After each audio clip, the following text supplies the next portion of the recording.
Season 3, Episode 1, Machiavelli, Stoicism, and the Rise to Power. The test of a man's character is what he does when he has power. Attributed to Plutarch. Power has a strange effect on human beings. When a man is poor, ignored, or constrained, his moral life is relatively simple. He reacts to the world. He endures it.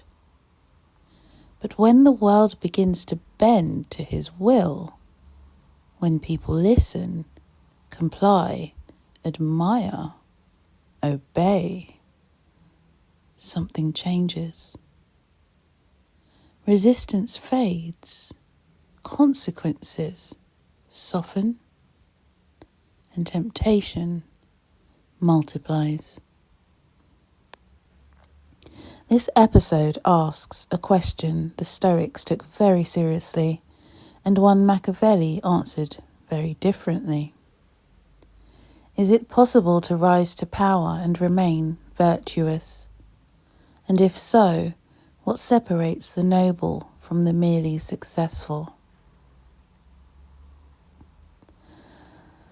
Stoicism begins with a hard truth.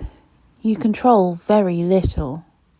Your body, your reputation, your wealth, your status, all of these can be taken from you. So where does freedom lie? For the Stoics, freedom lies in character, in judgment, in self-command. Virtue is internal, unassailable, and independent of circumstance. A slave can be free. An emperor can be enslaved by fear, appetite, ego, or ambition. This is why Stoic philosophers were deeply suspicious of power. Not because power is evil, but because power reveals. It strips away excuses. When a man can do almost anything, what he chooses to do tells you exactly who he is. Epictetus warned that we should never judge a person by how they behave under hardship, but by how they behave when they are praised, obeyed, and indulged. Power doesn't corrupt from the outside. It exposes from within. And yet, human societies do not remain small. As groups grow, decisions must be made, resources must be allocated, order must be maintained. Leadership, it becomes unavoidable. So structures emerge, hierarchies, offices, systems of authority, all the things of power. And this is where Stoicism becomes difficult, I believe. Because Stoicism does not teach you how to rule others. It teaches you how to rule yourself.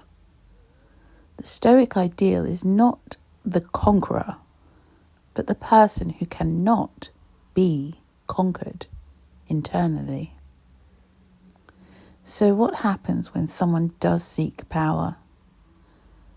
Is virtue lost the moment ambition enters the room? Stoicism gives a demanding answer. If power is pursued for its own sake, virtue is already compromised. The Stoic may accept power, reluctantly, cautiously, but never chase it.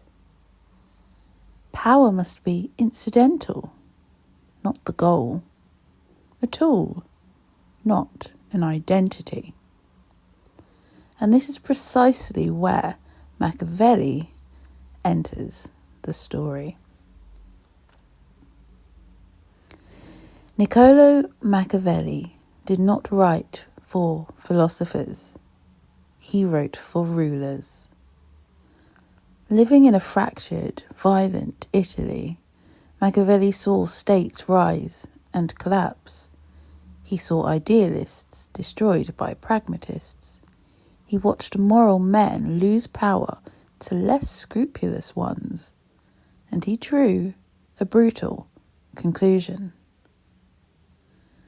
The world does not reward virtue. It rewards effectiveness. In The Prince, Machiavelli argues that a ruler who insists on moral purity will not survive long among those who do not. Power, he believed, operates according to its own laws indifferent to goodness. To Machiavelli, the Stoic ruler is dangerously naive. Stoicism demands consistency. Politics demands adaptability. Stoicism values truth. Power values perception. Stoicism says, be virtuous. Machiavelli replies, appear virtuous and be ruthless when necessary. This is not cartoon villainy. What it actually is cold realism. Here is the core conflict. Stoicism says it is better to lose power than lose integrity. Machiavelli says if you lose power, you lose the ability to prevent worse men from ruling.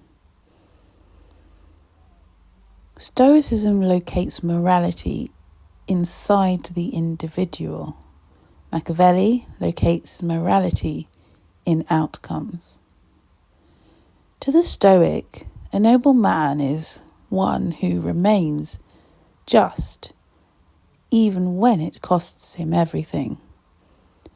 To Machiavelli, a noble ruler is one who maintains order, stability, and survival, even at moral cost. Here is the uncomfortable truth. History often sides with Machiavelli. Empires are not built by philosophers. Systems do not survive on virtue alone. And yet the Stoics would argue what survives without virtue is not worth preserving. So what and who decides what is noble? Well, it's not success, it's not influence, and it's not victory. For the Stoics, nobility is revealed in limits, in what a person refuses to do, even when it would benefit them. A Stoic ruler is not noble because he wins.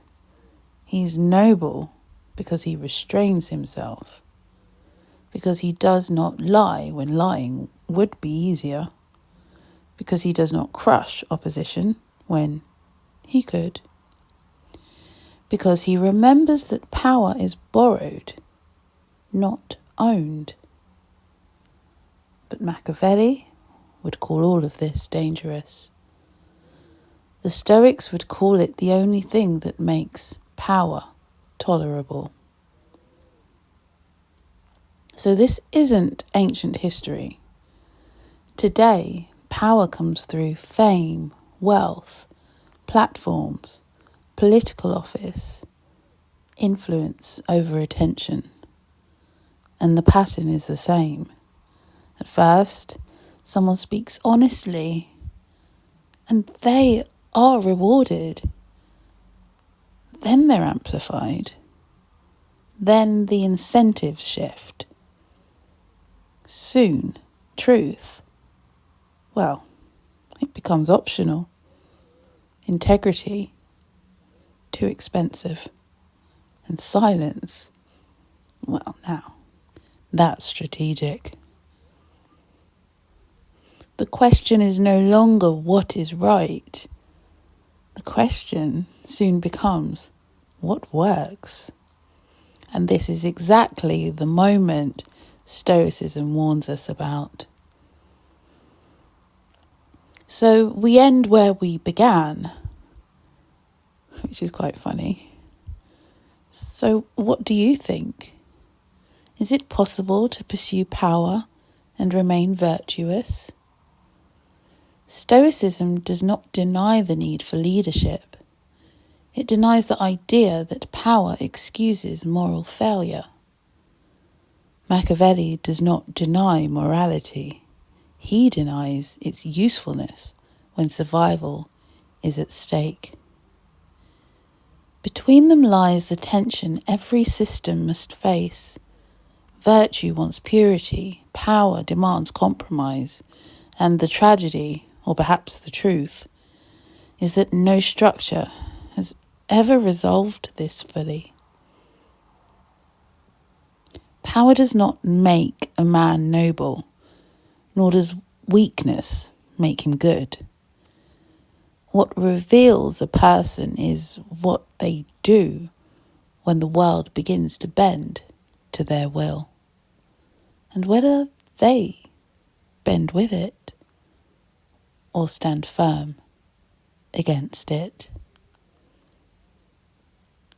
That tension between virtue and power is where systems are born. And that is exactly where we will go next.